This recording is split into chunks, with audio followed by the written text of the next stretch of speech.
Hey, what's up, guys? We're so glad to see you guys for week 3 of the U Effect. And at the same time, like, this is week 3. Hopefully, by now, you're sitting with your small group. You're having Yes. fun. You got, like, some stuff that's about to happen, Yeah. some fun games afterwards, some food right now. And you're just kind of like, hey, like, let's get started because we want to do this, right?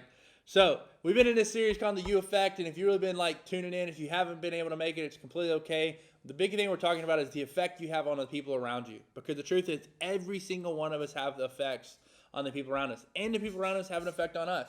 And then last week we talked about this idea of a movement or a big kind of thing happens with a small group. Like it always starts with a small group. And one of the reasons you're in small groups, one of the reasons it's so important to be there, to be for each other and with each other. And as we kind of kick off tonight, like our content, we want to talk about this idea of a cause and effect. Have you ever heard that phrase before? I'm sure you have, because we're really kind of familiar with it. And what happens, for example, is this: the cause is maybe your mom's in a great mood today. So what you do is you're like, I'm totally gonna ask for something, right? I'm gonna ask for something like I've been waiting for, or Yeah. maybe to hang out with a friend today. Like it's a cause and effect type of thing. Yeah, or the calls that your teacher gives you an unexpected assignment on Friday and it's due Monday, and you're just like, my weekend's ruined now. That's the effect. Destroyed. Yeah. Done, right? Or like maybe you're not feeling yourself. Like the cause is like you kind of like feel like a mess today. So the effect of that is you're not gonna take like that next step with that cute girl, that cute guy. You're not gonna ask him out today No because the confidence. cause is like, yeah, I don't have it with me today, right? Bad hair day. I don't really ever have bad hair days, but you know what I'm saying. Yeah, or the calls like in sports, if you have a really bad game last night, and then the next day it's like, coach makes us run the whole practice. It's a terrible Yeah. feeling because like I remember those games and I'm like, yep, we're running 20 Tomorrow. suicides today, right? I mean, it's gonna happen, Yeah. right? And you always like also like if people who play sports, I don't know if you ever had this experience, but when we would have a bad game, we would show up the next day to practice and the coach would have like 4 trash cans around the court, which you're like, What? someone's throwing up today, Oh, and we will no. not stop until someone throws up. It was terrible. Dang. Absolutely terrible. But here's the deal.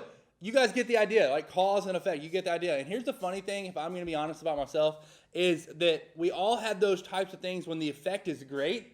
Like I'm the person like, oh yeah, that's because of me, right? It's because of me. I'm the greatest. That definitely happened because of me. Now let's be real. Don't really say that out loud, but in my big head, that's what's going on. Like I say it to myself, I hype myself up. I'm like, yep, I impacted that. And if I'm also honest with you, being like a little vulnerable here, if there's an effect that goes bad, I'm also the guy that's going to be 0% likely to say, hey, that's me. I did that. I was the reason it failed. Right? For instance, like if I lose my keys, I will blame my wife. I will blame the dog. I'll blame my kids. I will blame the song on Spotify that distracted me, right? There's a like 0% chance that I will say that I was wrong. Like I just struggled doing that. And maybe for you, you like that too. And here's what we want you to do. Right now, why don't you just pause this video and discuss with your group, is it tough for you to admit that you're wrong? And why do you think that is?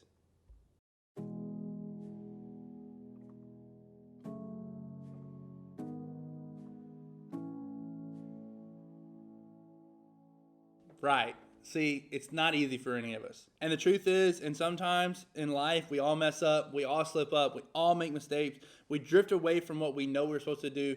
And the effect of it is kind of what we're talking about tonight, we lose influence. And here's what I mean. Sometimes this happens in a big way. Maybe it's a big mistake. And that you do something and it headlines the school, it headlines your small group, it headlines your team. Maybe it involved like something like of going to a party that you knew you weren't supposed to be at. And all of a sudden, everyone knew it. Or just saying something that you know you shouldn't. Maybe it's like having a bad game.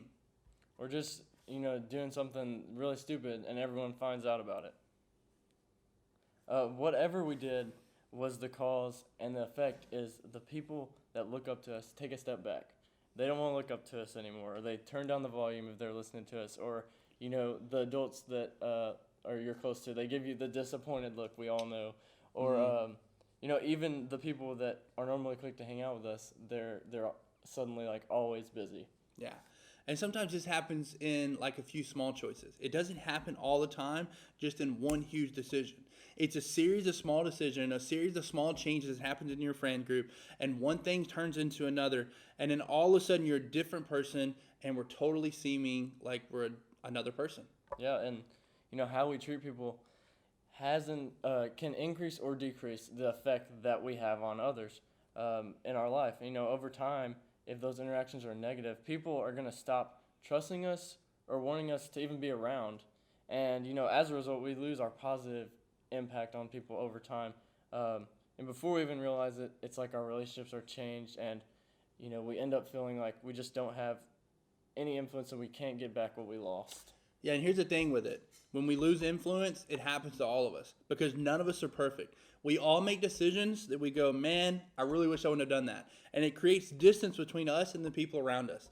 And when that happens, nearly all of us will tell ourselves the same thing. We will say this, that's it. The story's over, right? We've messed up. We did something stupid. The people have found out about it. And all of a sudden we decide not to go to church this week. We stay quiet in small group. We ghost our friend group. And more often than not, 1 week turns into 2 weeks turns into 2 months. And before long, we start telling ourselves things like this. I used to be a church person. I used to be a God person. I used to be someone who was a small group person. But that's not me anymore. I'm not going to have an influence or be a person who changes someone's life because of Jesus. Maybe I once was a person with a positive you effect, but now I don't really have any kind of effect on the people around me. I'm just kind of me, right? That's not who I am anymore. And if that's you, I want you to know that you aren't the first to feel this way. The Bible is full of people who had a positive influence, lost it, and were sure their story was over. Yeah. And this week we're going to look at this woman whose influence nearly hit rock bottom. And, in this time, women are already kind of looked down upon and not as valued as much. But this woman, had made some bad decisions. It said she had some sin in her life, that had caused her to lose the little bit of influence she had. And she has an encounter with Jesus that is recorded in the book of Luke. And this particular story is at a dinner with a Pharisee. And it starts like this. When one of the Pharisees invited Jesus to have dinner with him, he went to the Pharisee's house and reclined at the table. For context, the Pharisees were these Jewish leaders that were so dedicated to following the Jewish law, and because of that, they thought that they were like these big influencers, and people all looked up to them because they were the righteous people, and they looked down on people that had less influence because of that. And so with that in mind, here's what happens next. A woman in that town who lived a sinful life learned that Jesus was eating at the Pharisee's house. So she came there with an alabaster jar of perfume. As she stood behind him at his feet weeping, she began to wet his feet with her tears. Then she wiped them with her hair, kissed them, and poured perfume on them. So I want you to pause right now and talk about what would be your reaction to this.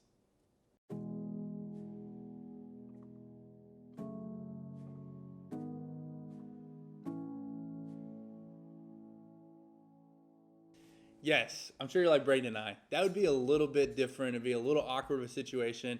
Like, I don't really know how I would react in there. There's a lot of things. Kissing feet, I'm not really sure about that. Washing people's feet, but even with perfume, I mean, this is a different scenario, different situation. And here's the truth is, it may sound weird, but foot washing was a common thing in that time. Imagine spending all of your times walking on a dirt road in sandals. Everyone's foot would have been nasty, right? So it wasn't unusual to wash your feet when coming into someone's house. And this wasn't something different than kind of normally would happen, right? I mean, this was very common, and it was something you would do to show high esteem or high respect for someone. But what was different is this woman doesn't use water, she uses perfume. So we see right now that this was kind of different than just showing high esteem to someone. This was an act of worship for her because she poured expensive perfume on Jesus' feet. This was so much more. And then we read in verse 39, notice how other people react about it. Notice their thoughts. In verse 39, it says, when the Pharisees who invited him saw this, he said to himself, if this man were a prophet, he would know who is touching him and what kind of woman she is. That she is, notice this, a sinner. See, the thing is, the Pharisee had Jesus all wrong. Like, he thought Jesus would back away from being touched by a sinful woman. When in reality, this was exactly the kind of people that Jesus was drawn to. And the kind of people that were like Jesus was drawn to, and the people that were drawn to Jesus. He preferred it that way. People with no influence were drawn to Jesus. People who were sinners were drawn to Jesus. People who had negatively affected others were drawn to Jesus. Yeah, and this woman, she knew she had a bad reputation, and she didn't have a lot of influence or respect in this group of Pharisees.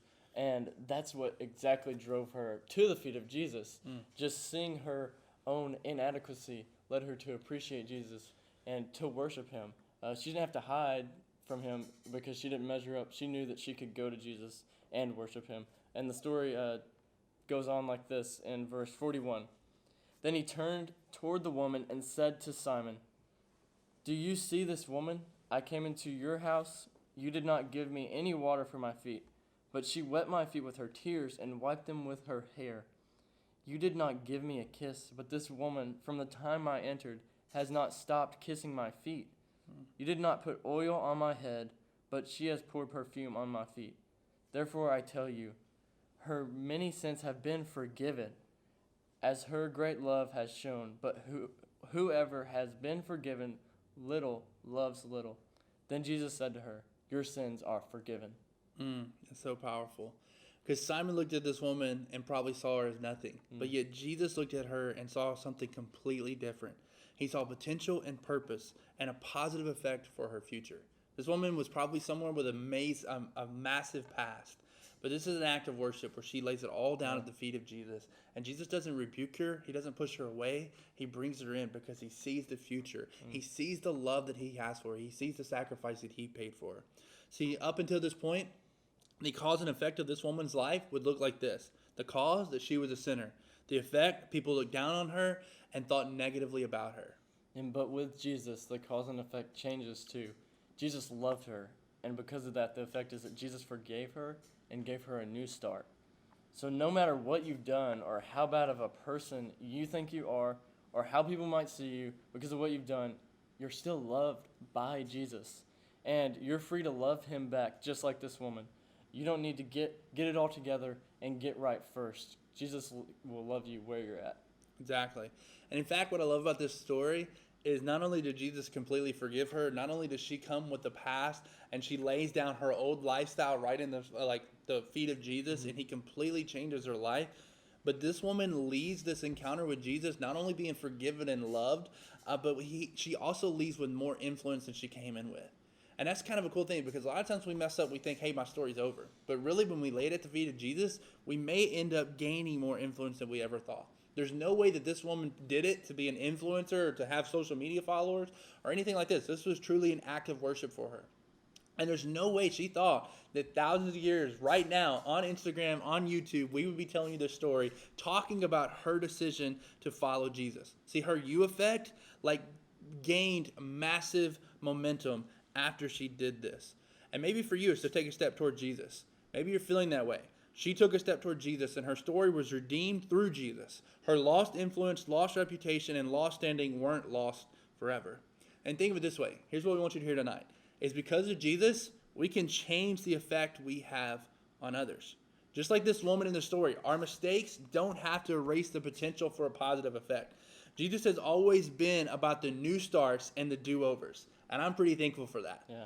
And maybe you're sitting here today and you're feeling like you can relate to this story because you've made some decisions you regret, or just assumed your bad decisions meant you were done, right? That people would never, ever listen to you again. Or, maybe you feel like your influence is gone with the people around you. And sure, God forgives, but people still talk, right? Can we even change that? Yeah, and either way, here's a few steps that you can do to start changing directions. First, just reflect.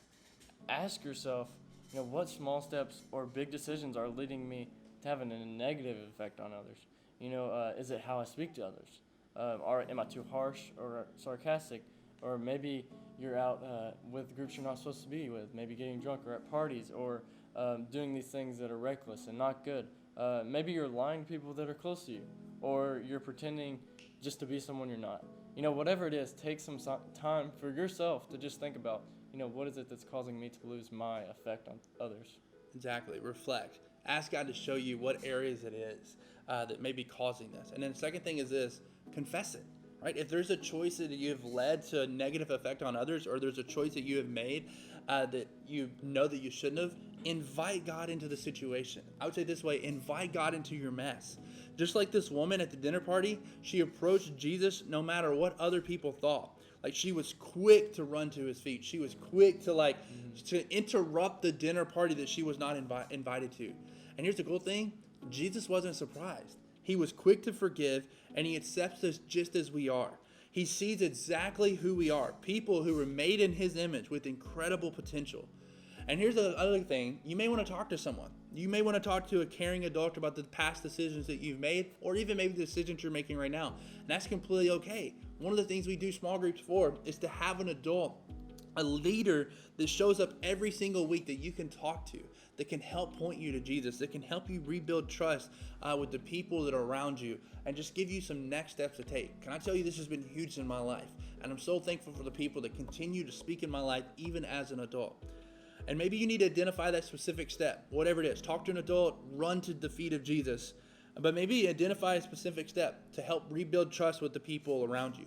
Maybe like to erase the negative effect that you've had on the people around you and the choices you made. Maybe it's apologizing to someone that you've mistreated or you've lied to. Or just maybe changing the way that you speak to people. Or asking someone to check in with you and remind you about the positive decisions you made. Maybe it's asking someone to pray with you. Maybe asking someone to help you keep accountable. Whatever it is, as you lead today and as we kind of close up this conversation, remember, because of Jesus, we can change the effect we have on others. Lost influence doesn't have to be lost forever. And you have the ability to take a step in a different direction. As you look around the room, know that this is true for every single person. There may have been someone who's hurt you. There may be someone who's messed up. And I want you to understand that Jesus can forgive you, and he can also forgive every single person. And they can have a new start. They can have a fresh start. Their lost influence doesn't have to be lost forever. And you can be a part of reminding them that this is true for them as well. The truth is this: all of us mess up sometimes. We take our you effect from positive to negative, and we need a fresh start. And when that happens, we're all tempted to give up, walk away, assume the story is over. But Jesus makes it clear, nobody in the room gets to say that it's over but him. And when we take a step toward him, he invites us to get up instead of give up. And to change effect one step at a time. Because of Jesus, we can always have a greater effect. And your story, your influence isn't over. Hey guys, we're going to head to small groups right now. You're in small groups, but answer some of these questions, discuss it. Have a great, incredible night. We love you guys, and we'll see you next week.